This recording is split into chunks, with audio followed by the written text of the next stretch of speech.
we also have, obviously, a special guest in the studio today. We have Gene Fields.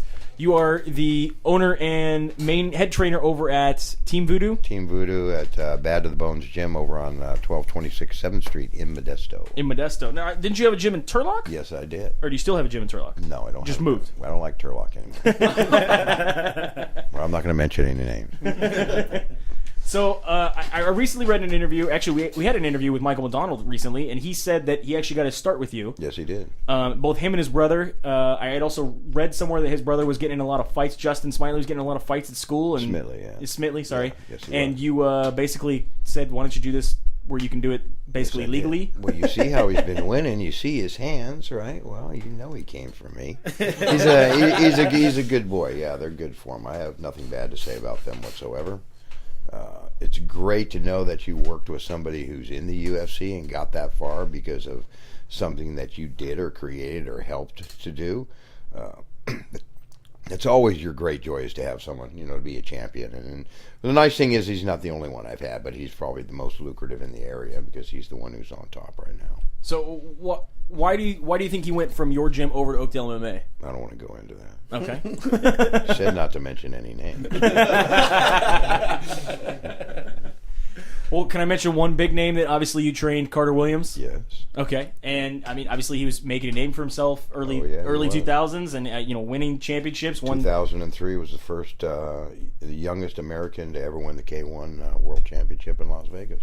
And there was a huge buzz, especially around the 2005, 2006, where he entered MMA. He was 3-1. Yep. I heard that there were rumors that the UFC was interested in him, Yes. especially in the heavyweight division. I mean, it was pretty barren around those times. We were just ready to step in. And obviously, some things took a turn for the worse. Yep.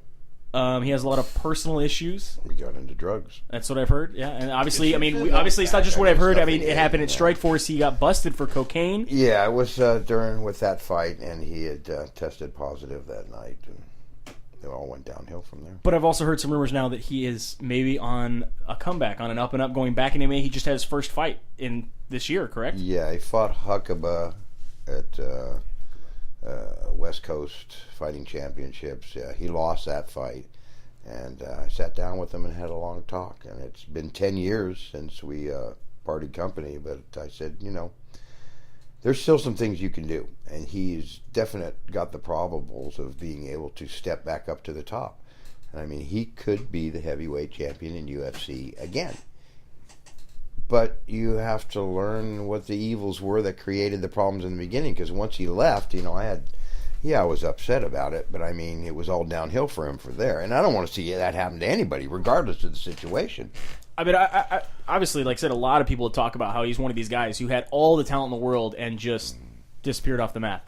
And still blew does. his talent completely. Well, it came from people getting into his ear and granted, he was young when he came to me. I, found him at Davis High School fighting in the park, knocked 4 guys out. Boom, boom, boom, boom. I said, hey, this kid's got to have something.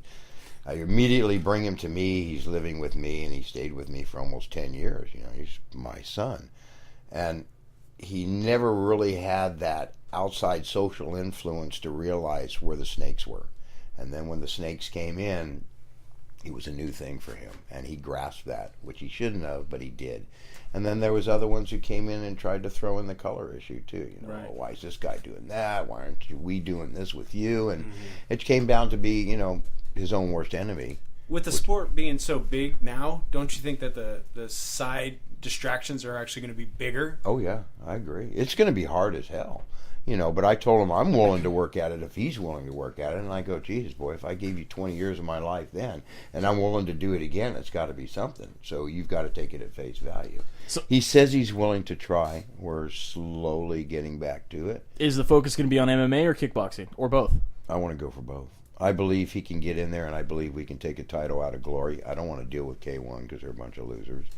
But I will. Yeah, I said that. And, well, didn't Glory purchase K1? Now just recently, it's gone. Yeah. I don't really know what's going on with that. But the guy who came in, this Korean guy came in, and he started leasing K1 and he was it was a hobby thing for him. And everywhere he'd go, he dumped everybody who was working for that organization at that time, and then would hire a new group. And nothing was ever consistent. It was not the way K1 was run, the way it should have been run.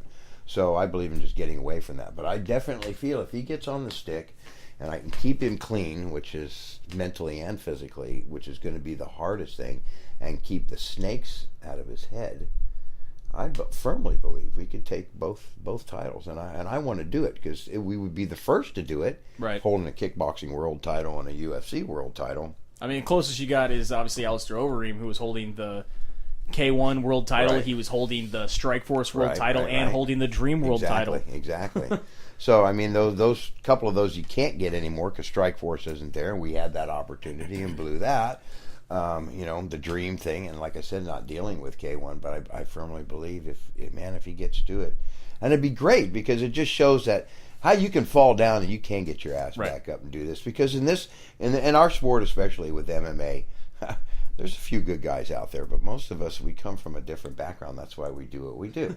Right. Even the guys who are unsuspecting, you look at somebody going, well, what the hell does that guy know, until he locks you up and chokes you out. And then you go, what the hell? And that's something that we've talked about on here. A lot of people will say that somebody is a way that they are from fighting. Right. And a lot of us argue that the reason that they do fight is because the way they are. You know what I mean? Well, you have to be, George St. Pierre even said it. Yep. You have to be a little off to want to come in and fight. Exactly, or something had to have happened to you. With me, a lot of people don't realize it, but I was a Tourette's baby. I'm a stage 4 Tourette's baby. Oh, shit. Motherfucker! I freeze up. No. But yeah, and I'm phonetically impaired. That's why the F-bomb with me is more consistent than even my own name. Oh, really? But it is. But to learn to control that. But as a kid, I had all these twitches and, these things. And you know how kids are. They're unforgiving. Yep. Let's get the weird kid. Yeah. I used to get my ass beat like you wouldn't believe. Until I finally stood up for myself.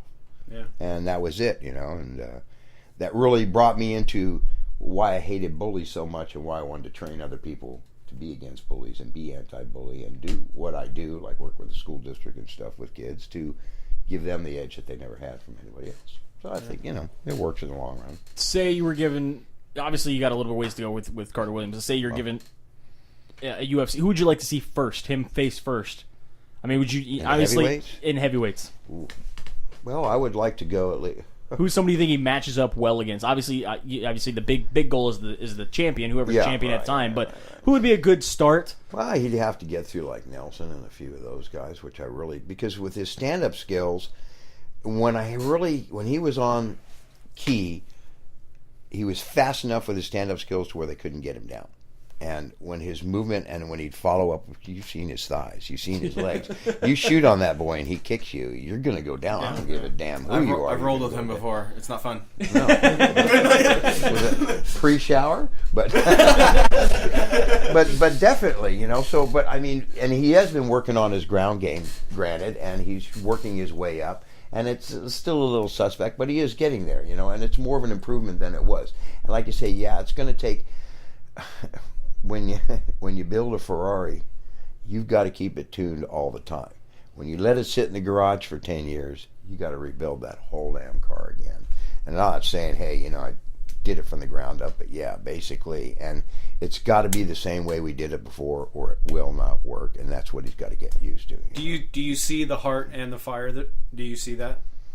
Almost. I can't say yes until I really do, because I stopped being overly optimistic, because it's been gone for so long. And like I told him, I go to firmly believe in it. I go, I want 5 5s, and then I want you to tell me you want to do 5 more. Yeah. That's when I know you're ready for the first fight. Right? All right. Got to be on. we don't mention no names, but we talk about everybody. You've been listening to Split Decision MMA. Brought to you by Knockout Artist Clothing. They can be found at officialkoa.com. When in doubt, knock 'em out.